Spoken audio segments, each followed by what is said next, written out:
कानपुर की बड़ी हवेली आज दुल्हन की तरह सजी थी। हवेली का वारिस निखिल आज अपनी पढ़ाई पूरी करके यूएसए से वापस आ रहा था।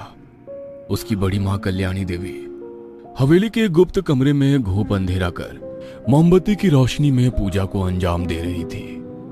उसके सामने रखी हुई मूर्ति आधे मानव और आधे चमगादड़ की थी।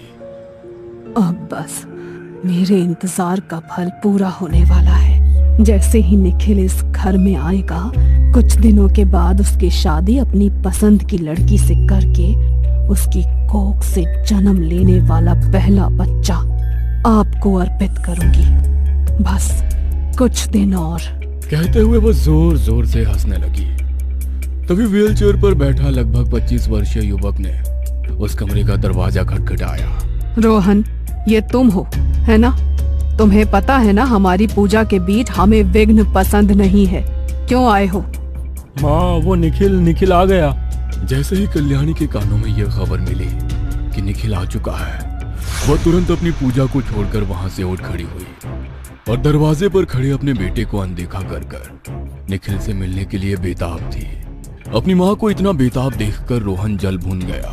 माँ, मुझे अच्छी तरह से पता है, मेरी माँ होने के बावजूद भी आप निखिल को बहुत प्यार करते हो।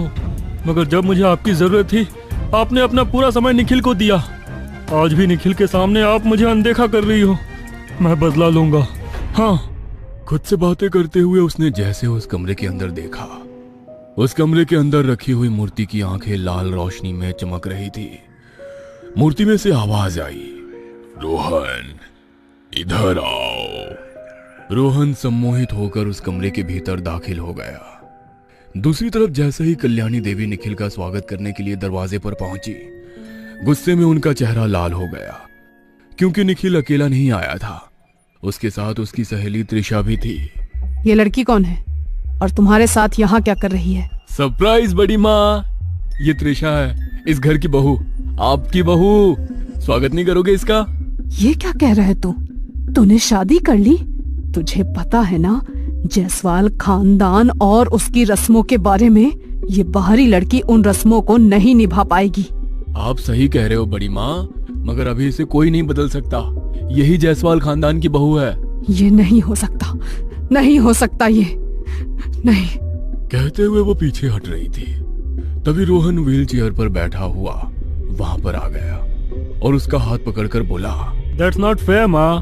भाभी का स्वागत करो, अपनी बहू का स्वागत करो माँ।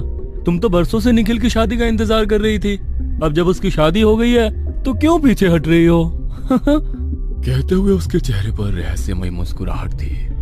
वो त्रिशा को घूरते हुए देख रहा था। उसके मन में त्रिशा को पाने की चाहत जन्म ले चुकी थी।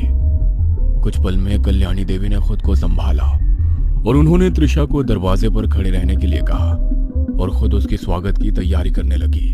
देखो बहू, इस घर में बहू के स्वागत की रस्में कुछ अलग हैं। तुम्हें कुछ अटपटा लग सकता है, मगर हम बरसों से चली आ रही हमारे पुरखों की रीत को नहीं छोड़ सकते। कहते हुए उन्होंने एक थाली में राख घोली और उससे त्रिशा को घर की दीवारों पर अपने हाथ की छाप लगाने के लिए कहा। घर की दीवार पर काले हाथों की छाप लगा। जमीन पर अपने काले पैरों की छाप लेते हुए वह घर के भीतर दाखिल हो गई। घर में कहीं भी भगवान की पूजा का कोई कमरा नहीं था।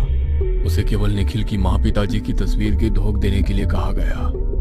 त्रिशा ने जैसे ही निखिल की माँ की तस्वीर को धोख दी, उसके हाथों पर कुछ गर्म चीज का एहसास हुआ। उसने ध्यान से देखा तो वो खून की बूंदें थी। उसने तस्वीर की तरफ देखा तो तस्वीर से खून के आंसू निकल रहे थे। खून? खून? कहाँ है खून? वो तस्वीर में से खून निकल रहा है। त्रिशा के कहने पर जब निखिल ने तस्वीर की तरफ देखा तो वहां पर कोई खून नहीं था। वो हंसते हुए बोला, लगता है सफर के दौरान तुम कुछ ज्यादा ही थक गई हो। तुम जाकर आराम करो, मैं कुछ देर में आ रहा हूं। निखिल और कल्याणी देवी वहीं हॉल में बैठे बातें करने लगे। निखिल के यूं बिना बताए शादी कर लेने के कारण कल्याणी देवी उससे नाराज थी, मगर निखिल अपनी चिकनी चुकड़ी बातों से उन्हें मनाने की कोशिश कर रहा था। उन सब बातों के बीच वहीं पर बैठा रोहन खुद को उपेक्षित महसूस कर अपने व्हीलचेयर के साथ वहां से निकलकर खुद को उस पूजा के कमरे के अंदर बंद कर लिया। अब बहुत हुआ माँ, जैसे तुमने छोटी माँ को अपने रास्ते से हटाया था, अब मैं तुम्हें और निखिल को अपने रास्ते से हटाकर हमेशा के लिए त्रिशा भाभी नहीं त्रिशा को अपना बना लूंगा। कहते हुए उसने वहां पर रखे हुए अपनी माँ के काले कपड़े पहने और पूरे शरीर पर भस्म लगाकर पूजा शुरू कर दी। दूसरी तरफ कमरे में अकेली बैठी हुई त्रिशा निखिल का इंतजार करते हुए वहीं पर सो गई। अगली सुबह जब उसकी नींद खुली तो उसकी आंखों के आगे कल्याणी देवी खड़ी थी। सुबह के 7 बज चुके हैं। घर के सारे नौकर अपने अपने कामों में लगे हुए हैं और आप अब तक सो रही हैं। उठिए, जायसवाल खानदान की बहुएं इतनी देर तक नहीं सोती हैं। समझी? आपने भले ही हमें बिना बताए शादी कर ली, मगर घर के बड़े होने के नाते कुछ रस्मों को पूरा कराना हमारा फर्ज है। तैयार होकर आइए, नीचे आपका इंतजार हो रहा है। दूसरी तरफ रोहन अभी भी उस पूजा के कमरे में था। उसके हाथ में 2 गुड़ियां थी जिनके ऊपर वो तंत्र क्रिया कर रहा था।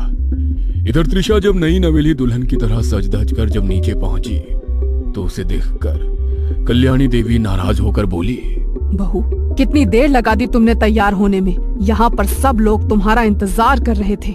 कल्याणी के कहने पर त्रिशा ने जब उन लोगों को गौर से देखा तो सारी औरतें घूंघट में थी और उसके आते अजीब तरह से रोने लगी, मानो शादी की रस्में नहीं बल्कि किसी के मरने का मातम मना रही हो। सभी त्रिशा को बीच में बैठाकर उसके आसपास घूमने लगी।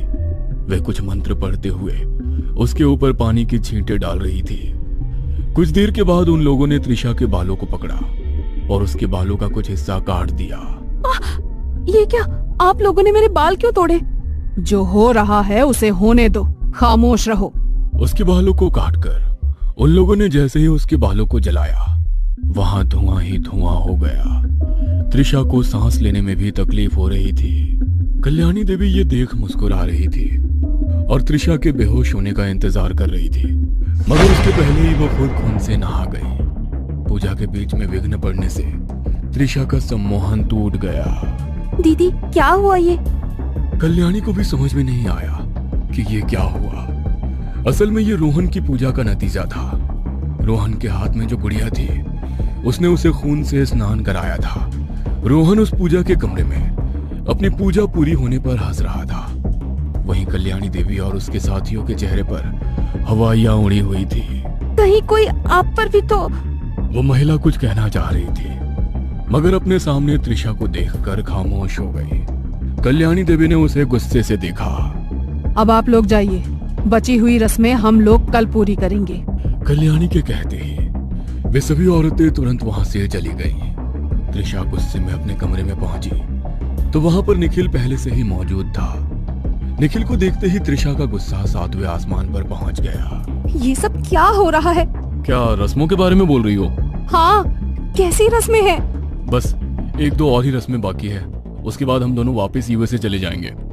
दूसरी तरफ कल्याणी देवी अपने कमरे में नहाने धोने के बाद तुरंत अपनी पूजा के कमरे में पहुंची तो वो कमरा पूरी तरह से फैला हुआ था। हमारे पीछे हमारे कमरे में कौन आया? एक तरफ तो ना जाने किस लड़की को लाकर हमारे सर पर बैठा दिया, ऊपर से हमारा ही कोई हमारे खिलाफ साजिश रच रहा है। मगर कौन? इस कमरे के बारे में रोहन और हमारे कुछ खास लोगों के अलावा किसी को नहीं पता। कौन हो सकता है जो हमारी पीठ में छुरा